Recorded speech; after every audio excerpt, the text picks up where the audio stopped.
word for today is Romans 3:25, whom God set forth as a propitiation by his blood through faith to demonstrate his righteousness, because in his forbearance God had passed over the sins that were previously committed. This verse reminds us of how a holy God can forgive unholy sinners and make them righteous and take them to heaven. In verse 25, it actually starts in the middle of a very important context that the Apostle Paul is describing. He's putting forth the supremacy of Jesus Christ in his sacrifice to pay for the penalty of our guilt regarding the law. And if you remember, in verse 24, it tells us that we are justified freely by his grace through the redemption that is in Christ Jesus. And the word whom here in our text refers back to Jesus Christ. So it's saying that Jesus Christ is the one that God set forth as a propitiation. The reference to God here would be the Father. So the Father himself has set forth Jesus Christ as a propitiation. Let's consider the word now, set forth. This word is the Greek word protithemi. And protithemi is an aorist middle verb, meaning that it was done once and it was done as a reflexive. In other words, God did it for himself. The word protithemi means to place before or to set before, or as one lexicon said, to place in advance to achieve a particular purpose. It does have the idea of purpose in mind. One lexicon actually would translate this word to foreordain. It's used over in Romans chapter 1 and verse 13, where it says Paul had planned or purposed to come to Rome. It also is used in Ephesians 1:9, where it tells us that the mystery of God's will was purposed in Jesus Christ. So this is not just a casual setting forth. This is an intentional, purposeful, predetermined setting forth of Jesus Christ. I think it's interesting to also note that this word, protithemi, is the root word for another word that is translated showbread, that is used in the temple in Jerusalem, or the tabernacle as was in the Old Testament. The showbread was the 12 loaves that were set on a golden table as you entered into the temple or the tabernacle. This showbread represents Jesus Christ as the bread of life. It is also interesting that the word showbread is the idea of in the presence of, or putting forth the presence, to show forth in presence. And so Jesus is always before us, always presented before us. The bread itself also indicated that God was the supplier of his people. He was always the one who would take care of them and provide for them. And Jesus even calls himself the bread of life. But so it tells us that God the Father has set forth or purposed forth Jesus Christ as a propitiation. The word propitiation comes from the Greek word hilasterion. This word actually means to satisfy. More particularly in its theological context or its biblical context, it has the idea of to satisfy the wrath of God. Another form of it, hilasmos, the noun form, is to appease the anger of God. Also interesting that this word is used over in Hebrews chapter 9 to refer to the mercy seat. The mercy seat was the lid that covered the Ark of the Covenant. The Ark of the Covenant had within it the rod of Aaron that budded and a bowl with manna in it, and also the 2 tablets of stone with the 10 commandments on it. The high priest would go in every year on Yom Kippur, the Day of Atonement, and he would sprinkle blood on the mercy seat. This was a temporary covering or a temporary appeasement, if you will, of the wrath and justice of God for the people of Israel. But also, as we note from the Old Testament, all of the articles and furniture parts of the temple and tabernacle were pictures of Jesus Christ. And Jesus is indeed called the mercy seat here, as this text would indicate. He is the satisfaction of the wrath of God. His death on the cross took all of the wrath and the justice of God that we deserved. I think it's a beautiful picture that here you have in the Ark of the Covenant the law of God that condemns us. The lid on the top of the Ark of the Covenant is called the mercy seat, and the blood is sprinkled on the mercy seat, and that blood of Christ keeps us from being condemned by the law. So God the Father set forth Jesus Christ as a satisfaction of the wrath of God. It is amplified by the next few words, through his blood. Now, some of the Greek texts actually have it in this order. Through faith is first, and then in his blood is second, or by his blood. So it could read this way, that Jesus Christ was set forth by God as a propitiation through faith in his blood. In other words, the only way you're going to receive full payment for your sin is for you to have faith in his blood. His blood that was placed, if you will, on the mercy seat. His blood that satisfied the just demands of the law of God. So Jesus Christ is our satisfaction of the wrath of God. Many people have wondered, how is it that a good and holy God can take a sinner to heaven and forgive them of their sin? It's not just because God is a loving God. God's love definitely motivates him to do what he does as far as saving sinners. But because God is a good and righteous and just God, he cannot compromise his character to save you. Therefore, the just demands of the law, which condemn us and condemn us to die for our sin, must be satisfied.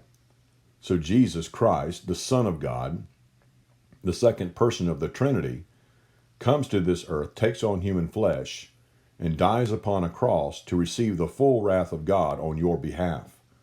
Hence, God the Son saves you from God the Father's wrath. Let's look a little further at the text. One of the accusations that often comes up against God's love for sinners and how he can save sinners is, how is it then that he actually could pass over other sins in the past? But if you look at the text, what Paul is telling us is this, is that this work that Jesus did on the cross was to demonstrate something.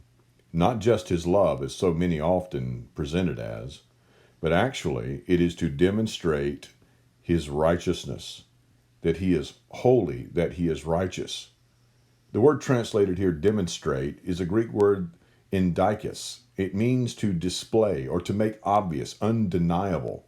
It's translated in 2 Corinthians chapter 8 and verse 24, proof. It's a noun here, it's not a verb. And so it's simply telling us that Jesus Christ was set forth as the satisfaction of God's wrath to be proof of his righteousness. And the idea is that he is so righteous and so holy and so pure and so without sin that he will not even compromise his law to save you. He must satisfy what the law demands. So he demonstrates his perfect holiness, his perfect righteousness in order to save you by letting Jesus come to die for you. The word righteousness in this text is dikaiosune, and the word simply refers to a judicial verdict or a judicial approval. It is legally right. It is the approval of God. This is really, in some ways, you could say, like a courtroom setting, that God is setting forth the proof that he is a holy God. And the proof is that he sent Jesus to receive the wrath of God, which is the just penalty of violations of the law. Let's look a little further now in the text. He says that he is demonstrating his righteousness because in his forbearance, God passed over. I thought also that it was interesting, and I don't want to push this too far, but I know in the Apostle Paul's mind, who no doubt would have been a scholar of the Old Testament and very familiar with all of the tabernacle and temple and furniture of that temple, that he would have had in mind the root word here that gives us the word, the showbread in the temple. This word here, which is the word we have in Hebrews to refer to the mercy seat, and then this word to pass over, as we think about the Passover in the Old Testament.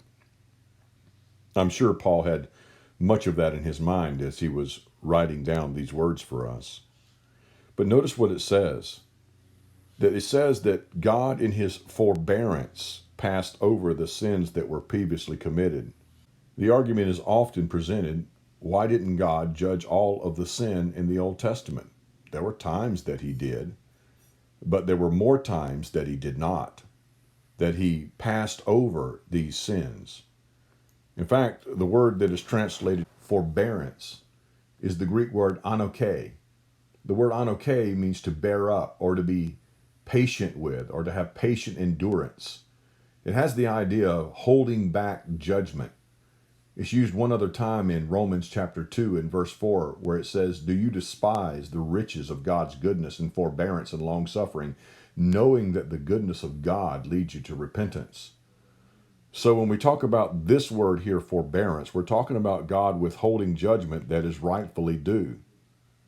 And so God did not judge, but he passed over, as the text says. He passed over the sins that were previously committed. And the word Passover comes from the word parasis. Parasis is made up of two words, para, which means closest beside, and the word hemi, which means to let go. It has the idea of letting something closely by you that is felt go, to overlook something, to neglect, to disregard something. There's another word that comes from this, ketator, which is the word toleration in the original language. So he's telling us that God, in his patience, his long suffering, his unwillingness to bring judgment at that time, passed over, disregarded, as some could even translate it, overlooked the sins that had been previously committed. This is a perfect verb, a perfect participle, and could be translated the sins having been committed in the past or before. So the argument is often raised, how is it that God could pass over these sins and not judge them and yet be righteous? How could he be holy? Well, the reason why is this, is because God, before time began, had already crucified Christ in his mind. He was already preordained or set forth or presented as a propitiation. He was the one that would satisfy the wrath of God. All of the blood of bulls and goats and all of the blood that was sprinkled on the mercy seat in the temple of the tabernacle never could take away sins, as the book of Hebrews teaches us. It only temporarily covered sins. But when Jesus comes, he fully and completely satisfies the justice of God through his blood, the sacrificial atonement on the cross, and that through faith, belief, and trust in what Jesus did on the cross, you and I are saved. And the word saved is the Greek word sozo, that means to be delivered. As clearly taught to us in 1 Thessalonians chapter 5, it means to be delivered from the wrath of God. John Piper once wrote, "The wisdom of God has ordained a way for the love of God to deliver us from the wrath of God without compromising the justice of God." And that is the word for today.